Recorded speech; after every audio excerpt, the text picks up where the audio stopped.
केंदा area अंतर्गत new केंदा colliery के सालडांगा बावरी पाड़ा में शनिवार दोपहर को एक घर में भूत धसान की घटना घटित होने के बाद स्थानीय लोगों में आतंक का माहौल बना हुआ है। जानकारी के मुताबिक सालडांगा बावरी पाड़ा निवासी सुनीता ओलिवर के घर में अचानक भूत धसान के बाद गोफ बन जाने से पूरे क्षेत्र में हड़कंप मच गया। वहीं घटना के बाद आतंकित घर के लोगों द्वारा घर के अंदर रखा सामग्री घर से बाहर कर दिया गया तथा घर बंद कर बाहर निकल गए। घटना के विषय में सुनीता ओलिवर ने बताया कि शनिवार दोपहर को जब वह अपने बच्चे को कपड़ा पहना रही थी तभी अचानक से जमीन नीचे धंस गया। उन्होंने कहा कि छोटा गोफ देखकर पहले लगा कि चूहा ने मिट्टी खोदा होगा, लेकिन धीरे धीरे गोफ का दायरा बढ़ने लगा। स्थानीय सालडांगा निवासी मिथुन बावरी ने कहा कि न्यू केंदा ओसीपी में ब्लास्टिंग के कारण भूत धसान की घटना घटित हुई है। उन्होंने कहा कि भूत धसान के कारण बने गोफ का दायरा बढ़ते चला जा रहा है, जिसके कारण आसपास रहने वाले लोगों में आतंक बना हुआ है। उन्होंने कहा कि ईसीएल प्रबंधन को तत्काल लोगों को सुरक्षित स्थान पर पुनर्वासित करना होगा, अन्यथा किसी भी प्रकार की अनहोनी घटना के लिए ईसीएल प्रबंधन पूर्ण रूप से जिम्मेवार होगा।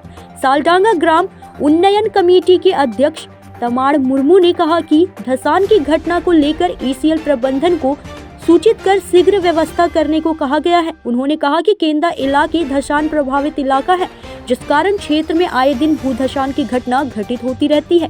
उन्होंने कहा कि न्यू केंदा ओसीपी में ब्लास्टिंग होने के कारण भू धसान की घटना घटित हुई है, जिसके लिए ईसीएल प्रबंधन को अति शीघ्र प्रभावित लोगों को पुनर्वासित करने की व्यवस्था करनी होगी, अन्यथा वृहद आंदोलन किया जाएगा। मालूम हो कि 16 वर्ष पहले 16 दिसंबर 2008 को सालडांगा बावरी पाड़ा में भू धसान की घटना घटित हुई थी, जिसमें साउथ केंदा फ्री प्राइमरी स्कूल सहित दर्जनों घर पूरी तरह से क्षतिग्रस्त हो गया था।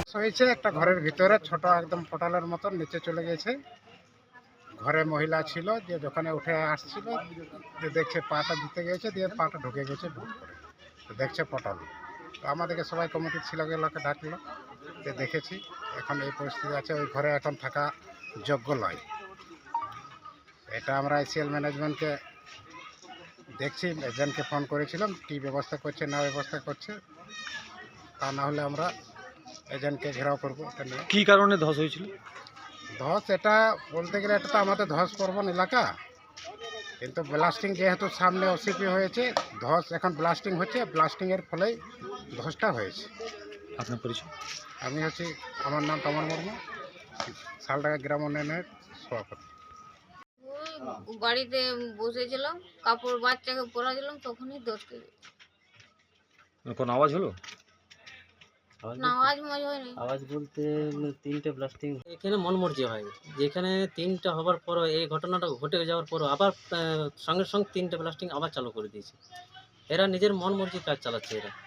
এদেরকে লিখিত অভিযোগ এবং মুখ্য যেটা মিটিং হয় আমাদের 26 তারিখে, সেটাও বলেছিলাম যে আপনারা ব্লাস্টিংটা অন্তত বন্ধ রাখুন, কিন্তু এসএল ম্যানেজমেন্ট আমাদের কোনো কর্ণপাত করছে না। এরা চাইছে যে আমাদেরকে যেইভাবে জ্বালাতন করে এদেরকে পালিয়ে যেতে বলি, কিন্তু এরা নিজের মতো কাজ করেই চালিয়ে যাচ্ছে। এমনকি আমাদের পুনর্বাসন যেটা বলেছিলাম, দাবি রেখেছিলাম আর পলিসির দ্বারা থেকে, সেটা এরা কোনো দিনই মানতে চাইছে না। আপনার পরিচয়?